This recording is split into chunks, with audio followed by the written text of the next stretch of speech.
Meu Deus, Apocalipse capítulo 20, que mensagem tremenda são essas do Apocalipse e suas interpretações, correntes para um lado, correntes para o outro lado, mas é fato que o Senhor Jesus veio e ele voltará e unificará a sua igreja arrebatada nos céus. O apóstolo Paulo ensina aos Tessalonicenses que, primeiro, quando na volta do Senhor, ressuscitarão os mortos em Cristo e se encontrarão com ele nos ares, não é? Aquela nuvem branca, são aqueles que ressuscitam e estão com o Senhor. E aqueles que estiverem vivos na volta do Senhor serão arrebatados, veja, como o profeta Elias, e serão todos transformados em um corpo glorificado.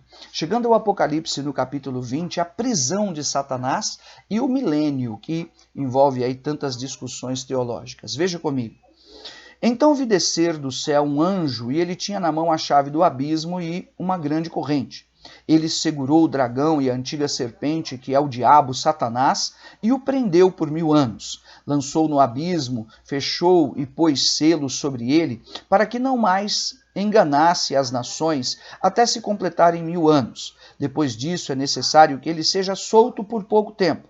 Vi também tronos, e nestes sentaram-se aqueles aos quais foi dada a autoridade de julgar. Vi ainda as almas dos decapitados por causa do testemunho de Jesus, bem como por causa da palavra de Deus, tantos quantos não adoram a besta, nem tampouco a sua imagem, e não receberam a marca na fronte e na mão, e viveram e reinaram com Cristo durante 1000 anos. Os restantes dos mortos não reviveram, até que se completassem os 1000 anos. Esta é a primeira ressurreição. Bem-aventurado e santo é aquele que tem parte na primeira ressurreição. Sobre esses, a segunda morte não tem autoridade. Pelo contrário, são sacerdotes de Deus e de Cristo, e reinarão com ele os 1000 anos. Meu Deus! O Apocalipse 20, de 1 a 6, fala sobre o milênio. Alguns dizem que é o milênio onde Cristo reinará na terra, fisicamente, por esses 1000 anos. Outros dizem que é uma visão simbólica figurada, essa prisão de Satanás, então, para depois a sua destruição completa. Percebe? O Apocalipse 20, ele vai se entrelaçando com as demais visões, porque no capítulo 19, falávamos ainda ontem, já narra a destruição de Satanás no lago de fogo e de enxofre com a besta e o anticristo.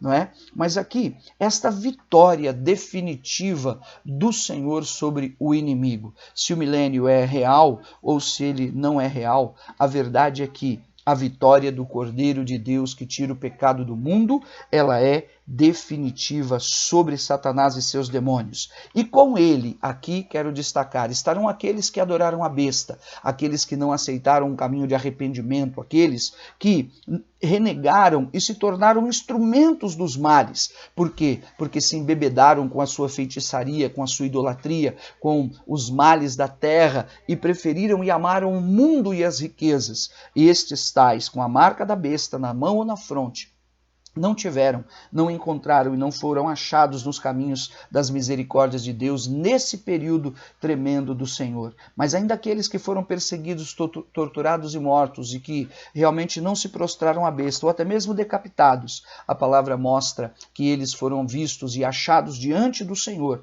para viverem a ressurreição. A primeira morte, a morte física, a segunda morte, a morte espiritual, daquilo que estes que tinham a marca da besta passarão, mas aqueles que se mantiveram fiéis diante do Senhor estarão realmente com Cristo para que a glória do Senhor seja confirmada. Aqui, vários outros estudos sobre inferno, etc, etc, não vem ao caso, porque a minha mensagem aqui é uma mensagem pastoral, para animar e encorajar você a se guardar, vigiar e mudar os teus caminhos realmente de todo tipo de tropeço, de caminho mau e de influência demoníaca que seja, porque valerá a pena pagar um preço para estar na presença do Senhor cada dia. Jesus tomou a cruz e ali ele trouxe para nós a salvação e a nova aliança pelo poder do seu sangue. Então cada um de nós tomemos a nossa cruz, pare de reclamar, de murmurar pelas coisas que você tem que enfrentar ou pelo tempo que tenha se decorrido, porque grandes são as promessas de Deus que estão por vir e elas se concretizarão nas nossas vidas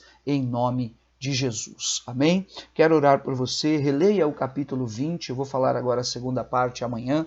Isso eu tenho certeza que vai fazer com que o Espírito de Deus aguce esse entendimento e essa curiosidade no teu coração, por buscar mais e mais desta sabedoria, que não é aqui em 5 ou 10 minutos que nós vamos fazer, mas o importante é você estar em contato com a palavra e ouvir a palavra de Deus, porque a fé vem por ouvir e ouvir a palavra de Deus. E assim a oração também tem efeito na tua vida, em nome de Jesus. Amém? Pai de amor, mais um dia eu declaro esta palavra lida, estabelecida no nosso coração, no nosso espírito, disponível ao Espírito Santo, para que nos traga revelação e temor da tua palavra, e toda ocasião contrária e oposição do inferno caia por terra em nome de Jesus. Seja o teu nome, o teu propósito, o teu poder em autoridade, liberado e manifesto nas nossas vidas. Visita o teu servo e a tua serva.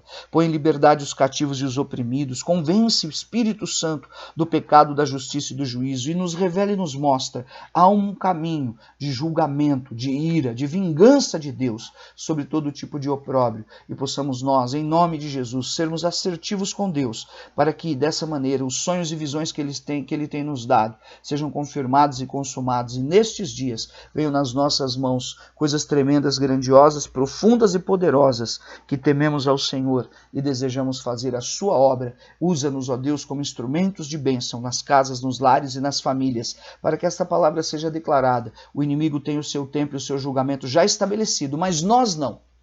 Nós temos a oportunidade de viver a salvação.